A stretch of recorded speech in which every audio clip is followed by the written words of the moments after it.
Bonjour tout le monde, j'espère que vous allez bien. On se retrouve aujourd'hui dans une nouvelle vidéo dans laquelle je vous emmène avec moi pour tous les repas que je vais préparer aujourd'hui. Ça pourra peut-être vous donner des idées si jamais en ce moment vous manquez d'idées de repas.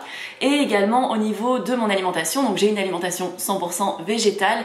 Je cherche aussi à manger des choses qui sont gourmandes mais qui soient également nutritives. Pour moi c'est vraiment important qu'il y ait vraiment cet équilibre qui se fasse. Ça veut pas dire que je mange parfaitement tout le temps, ça peut très bien m'arriver de manger des gnocchis avec des knackis végétales, c'est très bien aussi de temps en temps.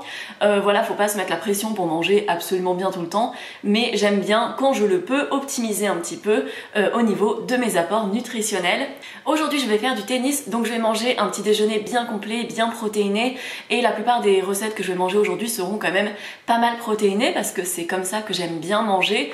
Je suis pas dans quelque chose d'hyper protéiné non plus, mais voilà, pour tout ça on va tout de suite attaquer avec le petit déjeuner. Alors pour le petit déjeuner, je me prépare une omelette de pois chiches. J'utilise un mélange qui est déjà tout fait. On peut aussi le faire soi-même, mais ce que j'aime bien dedans, c'est qu'il y a déjà le bon dosage avec la fécule, il y a de la protéine de pois en plus.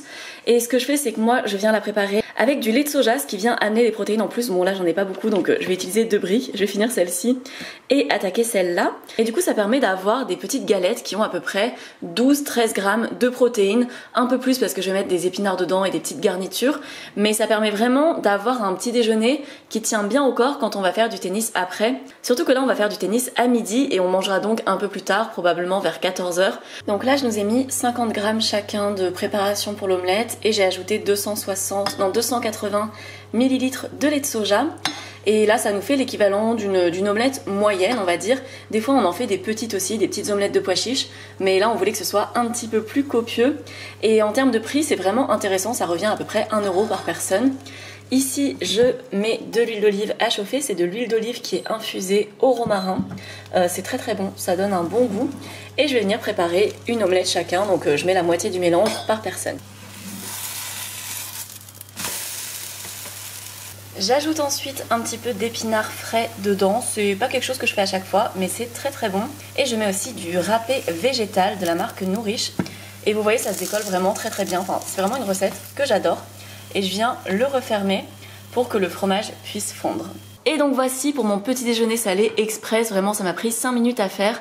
Là il est environ 10h et je prends un petit peu d'eau en même temps que mon repas parce que des fois j'oublie un peu de m'hydrater dans la journée. Donc j'essaye de me motiver à boire plus. Il est 11h du matin, on va partir au tennis dans à peu près 45 minutes et avant de partir, je vais me préparer un matcha latte qui est vraiment ma boisson préférée. Et je suis vraiment ravie parce qu'aujourd'hui, cette partie de la vidéo est en collaboration avec Anatae Matcha, qui est vraiment ma marque préférée de matcha. Et vraiment, le matcha cérémonie est absolument incroyable. Pour l'histoire, j'avais commencé à boire du matcha dans des bars à matcha, dans des coffee shops, où il y avait vraiment de très bons matchas, mais ça commençait à me revenir un petit peu cher, donc j'avais tenté d'en faire chez moi et d'en acheter en magasin asiatique. Enfin, j'avais testé plusieurs marques de matcha qui ne me correspondaient pas du tout, donc j'en étais venue à la conclusion que je ne savais pas faire de matcha latte, et j'ai fini par découvrir le matcha d'Anatae, qui est un matcha d'excellente qualité. En fait, il n'a aucune amertume, et c'est ça que je reprochais souvent aux matchas que je pouvais trouver, et parfois même dans certains coffee shops, c'est qu'il y a des matchas de différentes qualités, et certains peuvent vraiment avoir une amertume qui écœure un peu, et c'est pas du tout le cas de celui d'Anatae, qui est extrêmement doux. En tout cas, le cérémonie, ils ont différentes qualités de matcha sur le site. Par exemple, parfois pour les matcha latte, il y en a qui prennent des matchas avec un peu plus d'amertume, mais qui restent doux quand même, comme le matcha premium. Mais c'est vrai que moi, j'adore le cérémonie, qui est le meilleur à mes yeux. Et donc ce qui m'a d'abord fait craquer pour le matcha Anatae, c'est vraiment le goût, parce qu'il est excellent et que c'est quand même plus intéressant de pouvoir le faire à la maison plutôt que de payer à chaque fois 5 ou 6 € pour le prendre à l'extérieur et d'en avoir un d'une qualité absolument incroyable. Mais il y a aussi tous les effets que ça va avoir pour la santé, puisque le thé matcha, contrairement à d'autres thés, c'est pas un thé qu'on va venir infuser, c'est vraiment de la poudre de thé vert, de thé matcha, qui est mixée, et on va venir ingérer la poudre en fait, puisqu'on va la diluer dans l'eau, et ça va pas faire de grumeaux ou quoi, ça va être parfaitement intégré dans la boisson et on va consommer les feuilles de thé. C'est plein d'antioxydants, Ça donne aussi une énergie qui est vraiment durable par rapport au café par exemple, qui est l'autre boisson que je bois. C'est vrai que le café, surtout si on en boit plusieurs, ça commence à donner un peu de nervosité. C'est une énergie, mais une énergie qui énerve un peu, alors que l'énergie du thé matcha est vraiment douce et durable. Pendant plusieurs heures ensuite, on a vraiment un petit boost d'énergie, mais qui n'est pas nerveux. Enfin, c'est vraiment ce que j'adore avec le matcha. Vous pouvez trouver d'autres types de thé sur la boutique. Moi par exemple j'adore le thé Wakusha que je consomme généralement l'après-midi, je l'aime énormément et j'aime le faire en version légèrement sucrée avec du lait aussi et ça j'en prépare de plus grosses quantités généralement. Je me fais un petit thermos de thé que je viens recharger 2 fois puisqu'on peut le réinfuser une deuxième fois en le laissant infuser un peu plus longtemps. Et là je vais préparer mon thé matcha avec vous. Et si jamais vous voulez commander sur la boutique Anatae, vous avez 10% de réduction avec mon code MUR10. Du coup, pour distinguer un matcha de bonne qualité, il faut vraiment qu'il ait une belle couleur verte éclatante. C'est souvent à ça qu'on peut voir si le matcha est de plus ou moins bonne qualité. Là, j'en mets l'équivalent d'une demi-cuillère, ça vaut à peu près 1 gramme de matcha. Moi, je mets environ 1 gramme à chaque fois, donc ça me fait 30 matchas avec une petite boîte comme ça. Mais vous pouvez doser plus ou moins selon ce que vous avez envie de faire. Vous pouvez ensuite fouetter avec un fouet comme ceci qui s'appelle un shazen qui permet de faire la méthode traditionnelle on va dire, donc vous fouettez en faisant des petits M, mais j'avoue que j'utilise un fouet électrique et je trouve ça beaucoup plus pratique, c'est un petit mousseur à lait. Celui-ci m'a été envoyé par Anatae et il est vraiment excellent, j'en avais un autre avant et il faut dire que celui-ci est vraiment de très bonne qualité. Et donc je viens tout simplement mixer mon matcha avec de l'eau, sachant qu'on est sur de l'eau qui est chaude mais pas bouillante. Elle doit être environ à 60 degrés, 70 degrés. Ça permet de préserver les vertus du matcha. Et donc là, je me fais un matcha chaud. Donc je le fais avec du lait d'avoine à la vanille que j'ai préalablement réchauffé. Et je viens tout simplement verser mon matcha dedans. Et j'ai une excellente boisson. Je vais préparer le repas pour quand on rentrera du tennis. Je vais d'abord le faire cuire, je le couperai pendant qu'on n'est pas là. Et comme ça, ce sera prêt quand on rentrera vers 14 h. On pourra directement manger. Et c'est une recette dont je vous avais parlé et vous avez été nombreux à me demander comment je la faisais. C'est donc un seitan stroganoff qui est inspiré évidemment du bœuf stroganoff mais en version vegan. Et en fait c'est de base une recette de bœuf à la crème et au paprika. En fait c'est très rapide à préparer, ça ressemble un peu au bœuf bourguignon mais en version vin blanc et plutôt crème et évidemment en version vegan. Donc j'utilise mon seitan maison que j'ai fait hier, j'en ai préparé 1,4 kg. J'ai mis 2 barquettes comme ça au congèle et j'en ai une grosse ici pour la recette d'aujourd'hui puisque je vais en faire plusieurs portions. Là j'ai à peu près 500 g de seitan. On va mettre des champignons bruns, je vais mettre des oignons surgelés aussi. J'ai de l'ail surgelé parce que j'ai pas d'ail frais, mais évidemment si vous avez du frais c'est mieux. J'y mets du concentré de tomate, le paprika qui est très important dedans, crème de soja pour remplacer la crème fraîche. Je fais dorer le tout dans de la margarine au début, un petit peu de moutarde, je vais ajouter aussi du bouillon et j'ajouterai évidemment le vin blanc. Et pour accompagner, je vais faire du riz. Je vais préparer d'un côté les champignons, mettre les oignons et tout ça dans une casserole. Et à côté, à la poêle, j'aimerais faire dorer mon seitan puisque j'aime bien qu'il soit doré individuellement avant de l'ajouter dans le reste des légumes. Donc j'ai mis une bonne cuillère de margarine demi-sel. Je viens mettre l'oignon et l'ail surgelé directement dedans. Si vous avez du frais, vous faites de même avec les frais. Et pendant ce temps-là, je coupe mes champignons. Alors par ici ça cuit tranquillement, je vais venir ajouter les aromates dans pas longtemps. Et en parallèle j'ai lancé le seitan que je viens faire griller dans de l'huile d'olive au romarin. Mais c'est optionnel, on peut prendre de l'huile d'olive normale ou n'importe quelle matière grasse. Ensuite j'ai ajouté un petit peu de vegan Worcester sauce par-dessus le seitan, mais c'est pareil, c'est optionnel, vous pouvez mettre de la simple sauce soja si vous n'avez pas de cette sauce vegan que je trouve en ligne et qui me dure assez longtemps. Par ici, le seitan prend vraiment cette couleur que j'adore. J'adore le seitan grillé, déglacé avec soit un petit peu de balsamique, soit de la sauce soja ou avec de la sauce Worcester. J'ai vu ça sur la recette de Alain Ducasse du bœuf stroganoff, donc je me suis dit que j'allais m'inspirer de ça mais en version vegan. Et ensuite pour le vin blanc, j'en ai mis vraiment un petit peu. Vous n'êtes pas obligé d'en mettre d'ailleurs, si vous ne voulez pas en mettre, vous pouvez totalement zapper cette étape. Là j'en ai mis un petit peu pour le goût parce que je trouve que c'est vraiment très bon. Et j'ai ajouté aussi le paprika, la moutarde et le poivre. Je vais venir ajouter le concentré de tomate, j'en mets l'équivalent d'une cuillère à café. Et après ça, je viens mettre ma brique de crème de soja et j'ajouterai un peu plus de paprika, je pense. et je pourrais venir assembler le tout après pour faire mijoter tout ça ensemble. J'ajoute une demi-cuillère de bouillon de légumes dedans, mais vous pouvez très bien ajouter un cube de bouillon que vous délayez dans un petit peu d'eau chaude, ça marchera aussi. Vous mettez juste un poil moins de crème, ou sinon ça s'évaporera, c'est pas très grave. Ça vient amener le bon goût salé. Et dans mon sétan, je mets un petit peu de farine et je viens mélanger tout ça. Ça va lui permettre de mieux agripper la sauce et ça va épaissir un petit peu la sauce au contact du sétan.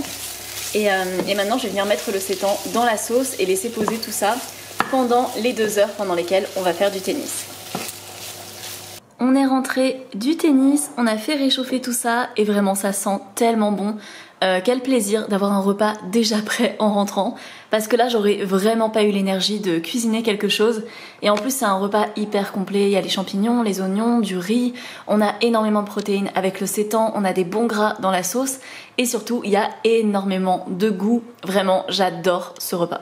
Alors pour le dîner, on va partir sur un plat de nouilles sautées avec du brocoli.